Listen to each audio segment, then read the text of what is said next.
Okay, I'd love to give you guys a little bit of entertainment. Is that okay? Yes. I'm going to do it either way, so hopefully you're on board with that. Would you be willing to help me out? Is that okay? Okay. What's your name? Tony. Tony. I know you're a wizard, so you may not recognize these. This is called a deck of playing cards. We use these in the Muggle world to play games. Have you seen one of these before? Yes. Oh, you have? Okay, good. So you probably know all the different suits of the deck. We've got, of course, these are spades, right? How about this one? Hearts. Hearts, very good. They get harder, don't worry, I'm going to skip that one. Go there. This is diamond, yeah. Not a good question. It's okay. It's early. Okay, now this is the hard one. Club, very good. I was getting clovers all day yesterday. So, of course, then there was one little kid who called them puppy paws. Cute. Aww. Although it would be a mutant puppy with 3 toes, but we wouldn't worry about that. All right, so Tony, I'll flip to the card like this. You tell me when it's, yeah, go ahead, go ahead, take that one. You know how this works, don't you? Take a look at it. Make sure you show everyone back there too, so they can play along as well. I will turn my back. Let me know once everyone's seen it.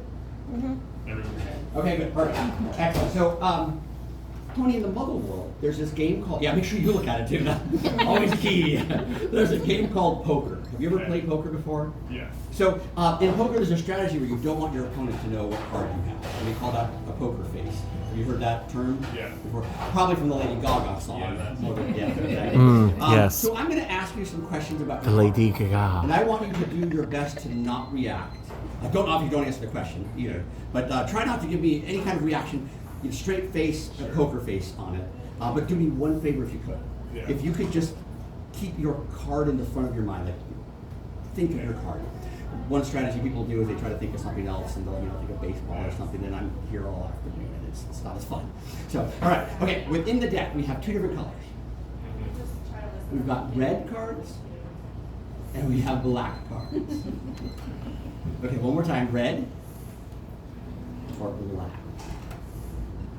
Can you see this? Tony usually pretty easy to read. Yeah. Yeah. Okay. Good. All right. In that case, now red or black.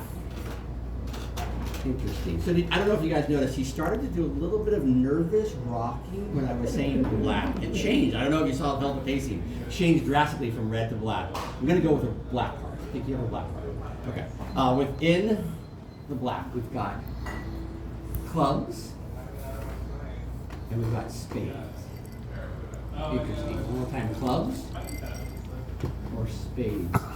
Twice you've given me a little nervous twitch on clubs, which I would normally say a club, except when I've done this for so many years, on the second question, people always lie. I don't know why. So I'm actually going to go with a spade. I'm going to go with a spade. I think you have a spade. Now, here's the hard thing.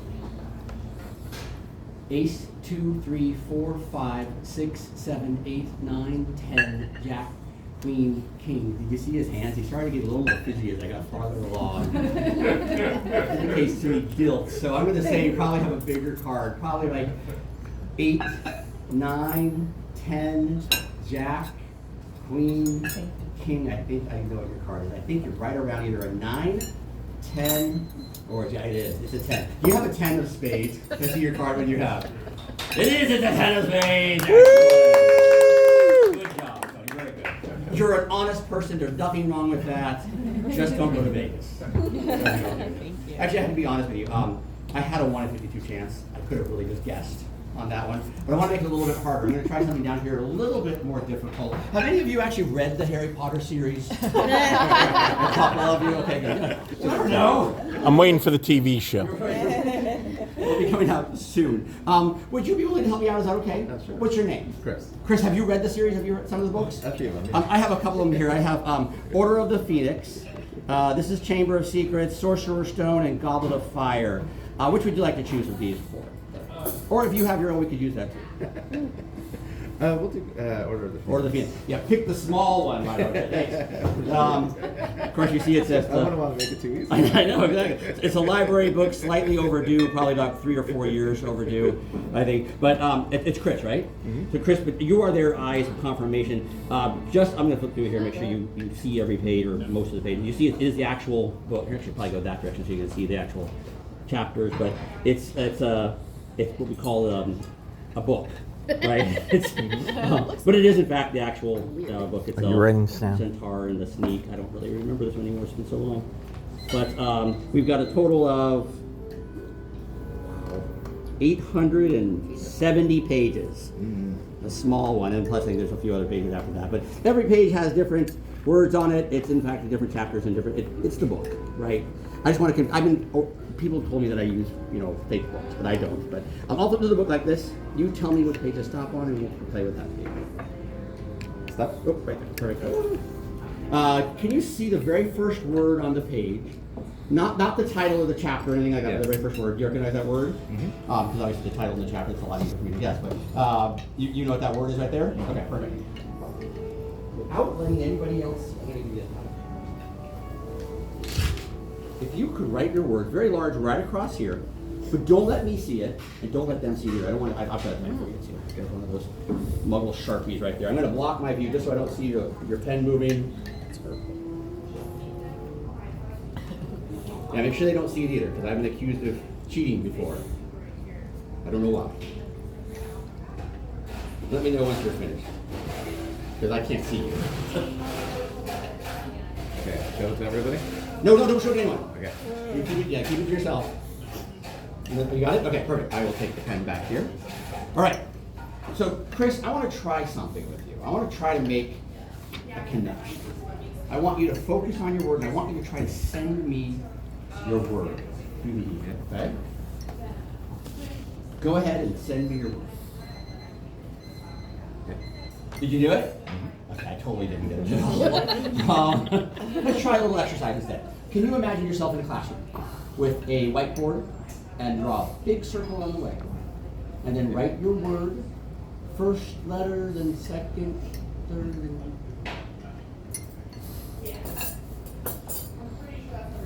this doesn't always work.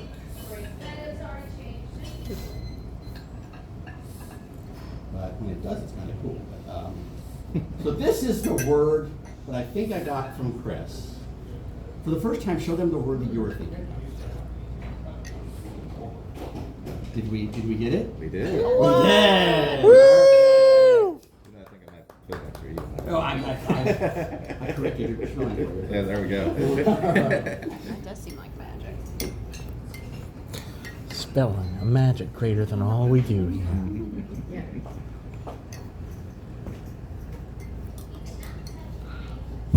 You're just a tiny gift. Could I give you a gift? Is that okay? Do you mind? I was just ask permission. There's one other too. Can I give you a gift over here on this side? Do you mind? What if I give you a gift here? As in fact, it's just a tiny seed. Everything needed to create life is contained right here in that form.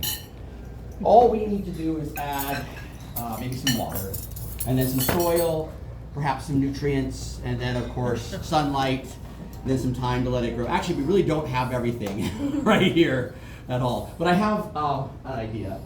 I've got my beautiful velvet handbag with a zipper. There it is. Could you plant your seed right there into the bag for me?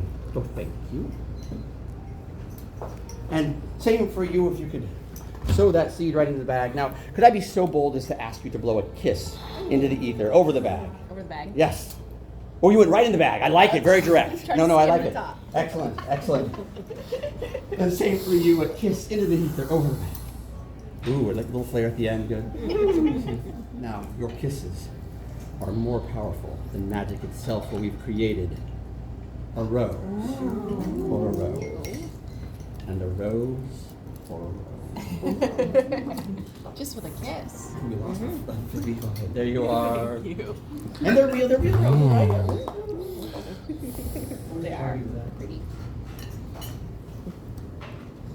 I'm not going home this week.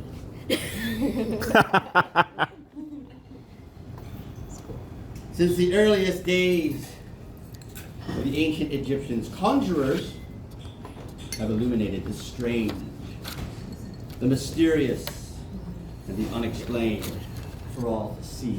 Over 250 years ago, conjurers were responsible for displaying the latest scientific innovations and inventions. Machines like this. This machine right here is called an electrostatic generator, also known as an influence machine. Machines like this were first invented back in 1783. They can generate up to 40,000 volts of electricity. Allow me to demonstrate.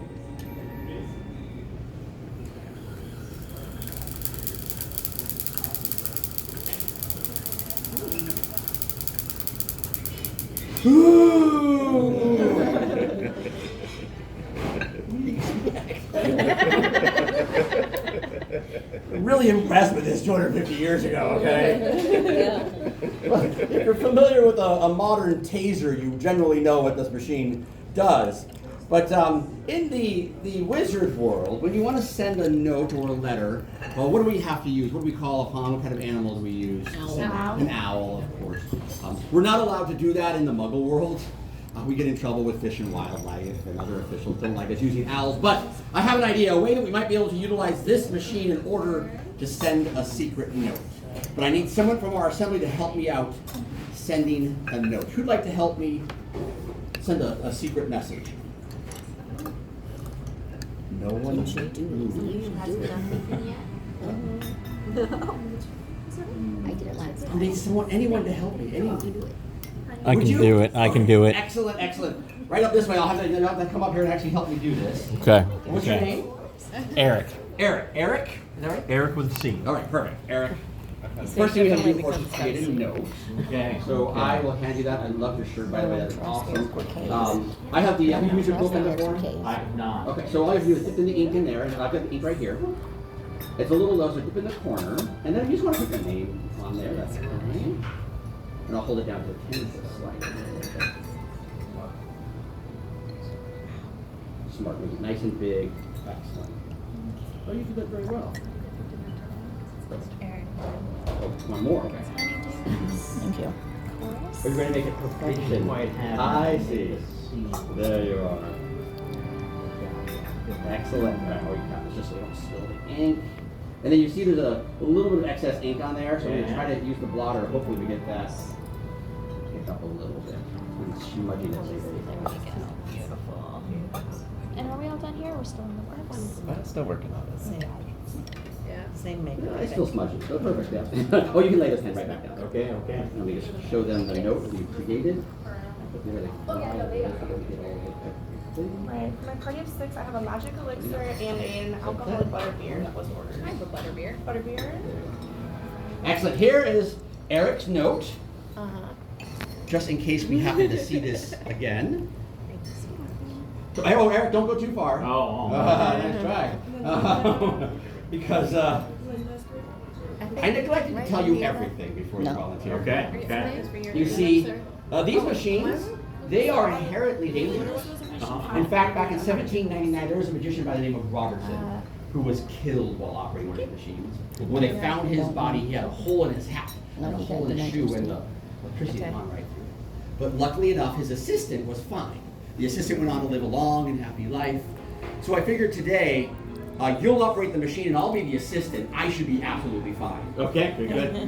Thank you, I appreciate that. But don't worry, actually you are going to operate the machine, but I'm going to keep you safe. Because I brought some safety here, just in case. I brought safety goggles for you. Okay, okay. Better safe than sorry. And of course, there's also safety gloves. The triangle gloves.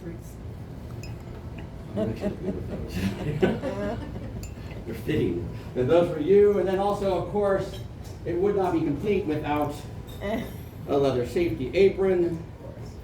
So this goes over your head. This ties in the back. Don't mind the blood. Okay. Okay. Whole different thing. You get that on. I'll get the machine ready. Totally different experience. No worries. And then you tie that in the back just so it doesn't get stuck in the machine.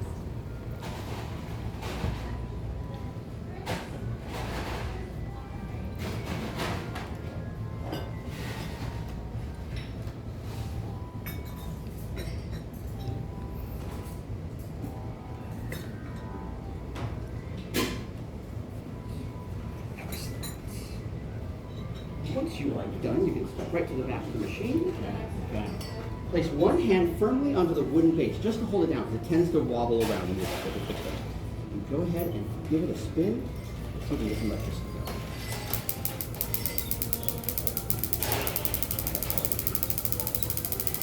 And you can probably start to smell some of the ozone coming off of there to make electricity. All right, you can go ahead and stop for just a moment. So, we need one other thing in order to make this whole experiment work. I need an 18th century orange. Okay, okay. I don't have one of those, no. All right, hold on. I always bring a spare, just in case. Perfect. Yes. Right there. I have, of course, an 18th century orange that. Oh, hold on. All right. Now it's an 18th century orange. It had the barcode from Fred Meyer. I'm sorry, Yield Fred Meyer. Was Yes, yes, Hold yes. on. So, Eric. Monsieur Kroger. Yes, you know him. Do you have any idea what's an orange made out of? Mostly acid. Exactly. So I have a theory. In the Muggle world, we have this thing called a battery, and batteries are mostly filled up with acid as well. Mhm. So I have this idea that if we can generate enough electricity with our machine, we can electrify the acid inside the orange, turn it into like a battery.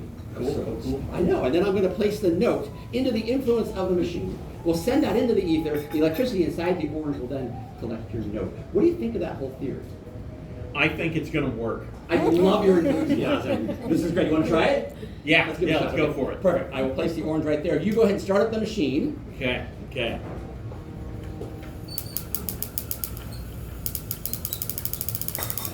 Watch closely.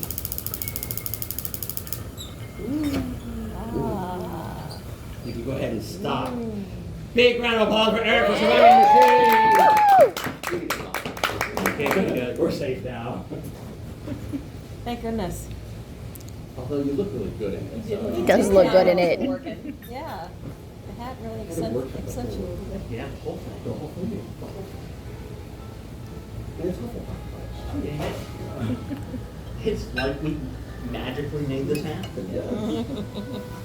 Alright, I'm gonna go back to my suit. Don't go too far because I do want to see it work. Okay. I've got a knife over here. All right, I'm going to cut this open over the tail just because it does tend to drip a little orange. So you need to stab into it. There it goes.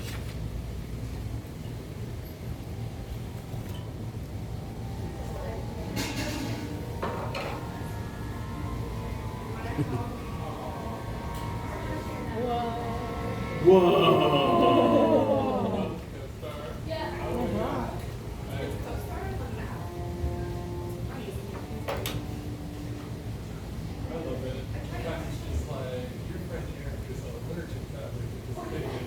It's a little sticky, isn't it, a little orange? It has adheres to itself due to the acidic nature. Glue is basically fancy acid. Eric, is that your note? Bam! It is my nose. Nice! You can keep it. It's orange and sticky, and I really don't want it back.